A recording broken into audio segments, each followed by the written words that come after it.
అందరికీ నమస్కారం అండి. ఈరోజు మనం తులసి మొక్క గురించి చెప్తాం.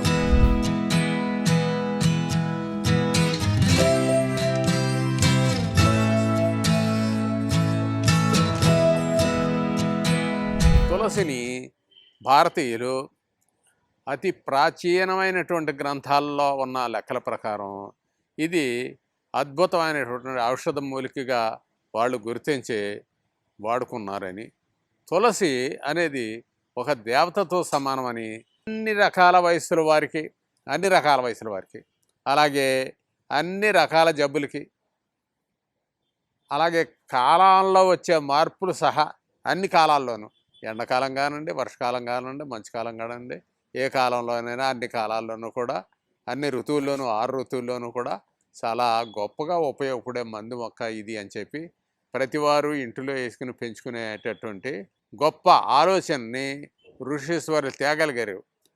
ఇప్పుడు ఇదే మొక్కని ఆ సంప్రదాయ ప్రకారం చిన్న మొక్క, చిన్న ఆకారం కాబట్టి మీరు చూస్తున్నారు. ఇది జ్వరాన్ని అద్భుతంగా తగ్గించుద్దండి. తులసి ఊరికే 2 మిరియాలు 10 ఆకులు కలిపి నూరేసి చిన్న వండ చేసి అలా మింగుతూ ఉంటే ఉదయం సాయంకాలం 3 పూట్లను మధ్యాహ్నం కూడా ముంగచ్చు తీసుకుంటూ ఉంటే ఏ రకం జ్వరం అయినా తగ్గుద్ది. అలాగే మీకు నీటిలోను కాస్తంత తులసి రసం కలిపి తాగుతూ ఉంటే వ్యాధి నిరోధక శక్తిగా పనిచేస్తుంది. చాలా అద్భుతంగా పనిచేస్తుంది. అదే నీరు తాగుతూ ఉంటే శరీర అవయవాలకు కావలసినటువంటి శక్తులనిచ్చి వాటి అవసరాలు అవి తీర్చుకునేలాగా, అంటే కన్ను బాగా చూస్తుంది, చేయి బాగా పనిచేస్తుంది, నొప్పి లేకుండా విరోచన కోసం చక్కగా పనిచేస్తుంది. అలాగే మర్మావయవాల శక్తిని ఉడికిపోకుండా స్త్రీ పురుషులు దాంపత్య జీవితాన్ని చక్కగా గడుపుతారు అనే దానిలోనూ చాలా అద్భుతమైనటువంటి నిజాలు ఉన్నాయి. కారణం ఏంటంటే ఈ తులసి వేరును తీసుకొని, తులసి కొంచెం ముదిరిన దాన్ని వేరు తీసుకొని రంగరించే తులసి గంధాన్ని తమ మర్మావయవాలకి స్త్రీ పురుషులు ఇద్దరూ రాసుకుంటూ ఉంటే ఏ విధమైన ఇబ్బందులు లేకుండా హాయిగా ఆనందంగా వాళ్ళ సంసార సౌఖ్యాన్ని పొందుతారని చెప్పి గ్రంథాల్లో వ్రాయబడి ఉంది. తులసిలో ఎంత అద్భుతమైన శక్తులు ఉన్నాయో చూడండి.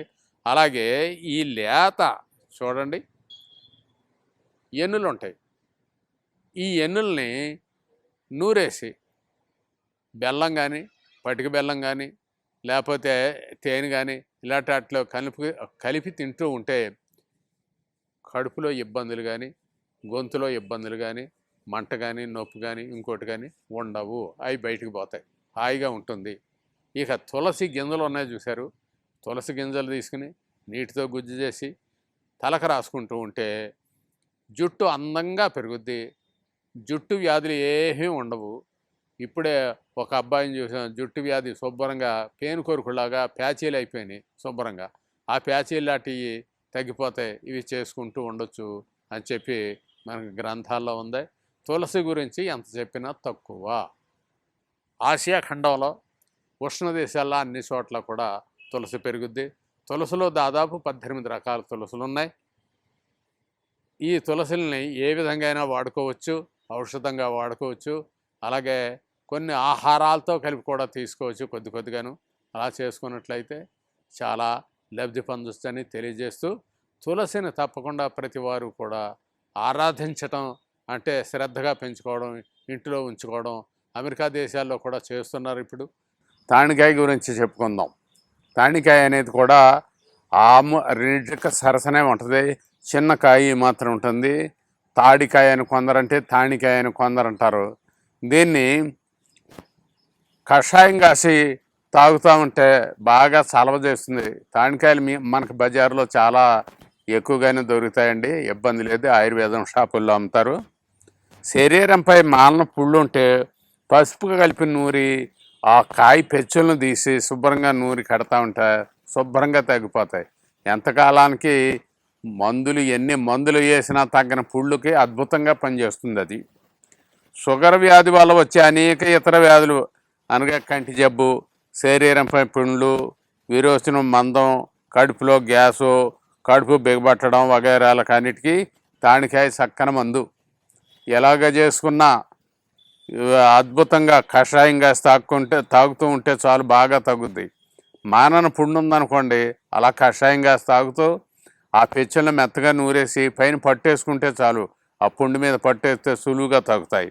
అలాగే కంటి జబ్బులు ఉన్నవాళ్ళు ఏంటంటే తానికాయ పాలు పప్పు తీసి పాలతో నూరి కంటికి కాటుకగా పెడతా ఉంటే షుగర్ వ్యాధి వల్ల కళ్ళు కనపడకుండా పోయినటువంటి వాళ్ళు కళ్ళు తిరిగి బాగుపడతాయి.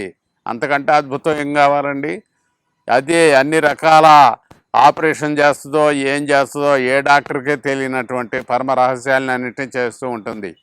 తానికాయలు గింజలోని పప్పు తినడానికి మహా తీయగా ఉంటాయండి. ఎక్కువ మంది పిల్లలు తింటూ ఉంటారు. అవి గొంతులో ఉండే కఫాన్ని, దగ్గుని, నొసని తానికాయ పెచ్చులు కషాయం కాసి తాగుతూ ఉంటే తగ్గుతాయి. చెవులు సరిగా వినపడకపోతుంటే తానికాయ పెచ్చులు కషాయం కాసి అది కొంచెం చెవిలో 2-3 చుక్కలు వేస్తూ ఉంటే చక్కగా పనిచేస్తాయి. తానికాయ పెచ్చుల పొడి, దూలగిండు గింజల పొడి నీటితో కలిపి కాసి తాగితే వీర్యం వృద్ధి అవుతుంది. వీర్య కణాల్లో దోషాలు నశిస్తాయి. కాయలపై గెల్లుగా పెచ్చులు నానబెట్టి తలకు కడుతూ ఉంటే తల వెంట్రుకలు వృద్ధి పొందుతాయి. అంటే జుట్టు పలచబడిపోయి అది ఏ పనిగా రేయింబవళ్ళలో కంప్యూటర్ల మీద ఉన్న వాళ్ళకి జుట్టు బాగా పలచబడిపోతుందో అని గొడవ చేస్తారు. వారి తానికాయ పచ్చులను నానబెట్టి శుభ్రంగా నూరి తలకు గడితే పోతాయి. పెచ్చు కుచ్చులాగా ఊడిపోయే వ్యాధి కూడా పోతుంది. తిరిగి మళ్ళీ వెంట్రుకలు మొలుస్తాయి. మనం చెట్లు మొక్కలు పెంచుకోవడంలో వాటి విత్తనాలు సేకరించి ఖాళీ జాగాల్లోనూ పార్కుల్లోనూ వెడల్పంటి వీధుల్లోనూ వెయ్యాలని చెప్తున్నాం. మీకు ఇక్కడ చెప్పడానికి కారణం ఏంటంటే తాణి చెట్టు ఉందనుకుంటున్నాం, కరక చెట్టు అనుకుంటున్నాం, అలాగే ఉసిరి చెట్టు అనుకుంటున్నాం. కొన్ని మధ్యస్థంగా పెరిగితే కొన్ని బాగా లోపలికి ఊడలను అద్భుతాయి. ఈ తాడి చెట్లు ఇవి ఎలాగే వెళ్తాయంటే రాతి పొరల్లో కంటూ వేళ్ళు తీసుకెళ్ళి వర్షాలు పడ్డప్పుడు శుభ్రంగా లోపలకంట నీటిని తీసుకెళ్ళి కింద విడిచిపెడతాయి. రాతి పొరల్లో నీరుండిపోతుంది, ఎక్కువ ఫిల్టరేషన్ అవుతూ ఉంటుంది. చాలా అద్భుతంగా ఆ నీరు మనం ఇప్పుడు ఫిల్టర్ వాటర్ అది ఇది అనుకుంటున్నాం. ఈ నీరు ఎందుకు పనికిరాదు. అటువంటి నీరుని అందిస్తాయి. లోపలికి ఎప్పుడైతే వేరంట నీరు వెళ్తుందో పురుగులు వెళ్తాయి దానిలోకి. ఆహారాన్ని పైనుంచి తీసుకెళ్ళి లోపలికి పట్టుకెళ్ళి మంచి సత్తువుని అందించదు చెట్లకి. కాబట్టి కొన్ని దేశాల్లో ప్రభుత్వాలు అనుమతి లేకుండా ఏ మొక్కనన్నా నరికితే 5 సంవత్సరాలు జైల్లో పెడుతున్నారు, చిన్న దేశాల్లోనూ. మన దేశంలో ఎవరి ఇష్టం వాళ్ళది. చెట్టును నరికేసినా పర్వాలేదు, ఎంత అమృత తుల్యమైనటువంటి ఔషధం మొక్క అయినా పర్వాలేదు, ఉట్టినే నరికి పొయ్యిలో పెట్టుకుంటారు. ఇది పరిస్థితి. వీడియో కనుక మీకు నచ్చినట్లయితే లైక్ చేయండి, షేర్ చేయండి. మరిన్ని వీడియోస్ కోసం మా ఛానల్ని సబ్స్క్రైబ్ చేయండి. మీ అభిప్రాయాలు మాకు కామెంట్స్ రూపంలో చెప్పండి. మరిన్ని వీడియోస్ కోసం మా ఛానల్ని సబ్స్క్రైబ్ చేయండి.